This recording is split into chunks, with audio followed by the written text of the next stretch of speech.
উচ্চ রক্তচাপ হলো স্ট্রোকের প্রধান ঝুঁকিপূর্ণ উপাদান। অন্যান্য ঝুঁকিপূর্ণ বিষয়গুলোর মধ্যে অন্যতম হলো ধূমপান, অতি স্থূলতা, রক্তে কোলেস্টেরলের আধিক্য, বহুমূত্র, পূর্বের ক্ষণস্থায়ী রক্ত সংরোধজনিত আক্রমণ, শেষ পর্যায়ের বৃক্কীয় রোগ, অ্যাট্রিয়াল ফিব্রিলেশন। ইস্কেমিক বা রক্ত সংরোধজনিত স্ট্রোক হয় প্রধানত একটি রক্তবাহের সংরোধের ফলে, যদিও এর আরও অপেক্ষাকৃত কম প্রধান কারণও আছে।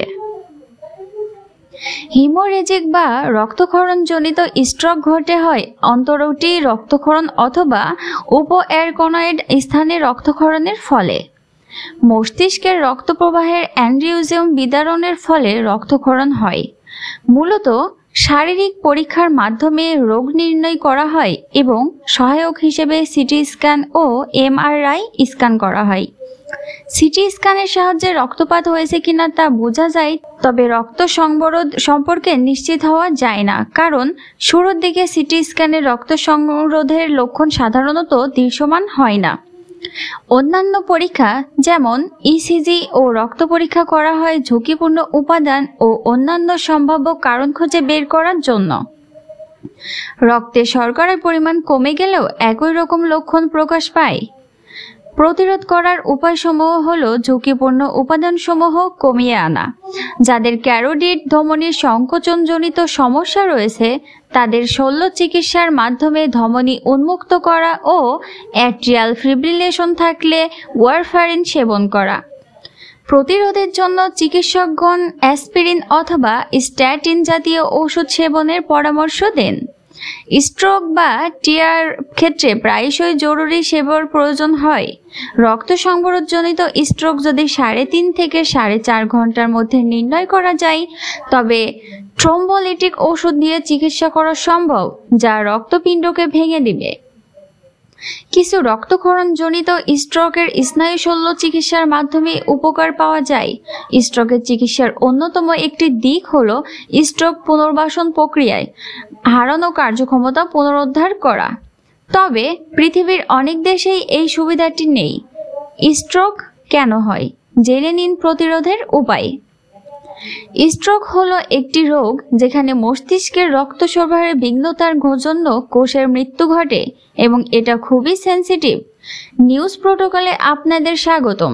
আজকে আমরা জানাবো ব্রেন স্ট্রোকের কারণ এবং এটা প্রতিরোধ করার জন্য কি করবেন। প্রধানত 2 ধরনের স্ট্রোক রয়েছে: মস্তিষ্কের রক্ত সংবরণজনিত ও অন্তঃকরোটি রক্ত সংক্ষরণজনিত স্ট্রোক। উভয় কারণেই মস্তিষ্কের কিছু অংশ ঠিকমতো কাজ করতে পারে না। স্ট্রোকের উপসর্গগুলোর মধ্যে রয়েছে অর্ধপক্ষাঘাত বা শরীরের এক পাশ নড়াতে অক্ষম হওয়া বা অনুভূতিহীন হওয়া, কথা বুঝতে বা বলতে না পারা, মাথা বা গা ঝিমঝিম করা, এক পাশের দৃষ্টিশক্তি নষ্ট হওয়া। স্ট্রোক ঘটার পরপরই সাধারণত উপসর্গগুলো প্রকাশ পায়। যদি উপসর্গ 1 বা 2 ঘন্টার কম থাকে তাহলে একে ক্ষণস্থায়ী রক্ত সংবরণজনিত আক্রমণ বলে, যা ছোট স্ট্রোক নামেও পরিচিত। রক্তক্ষরণজনিত স্ট্রোক বিশেষ করে উপঅ্যারকনয়েড রক্তক্ষরণে তীব্র মাথা ব্যথা হয়। স্ট্রোকের লক্ষণসমূহ স্থায়ী হয়।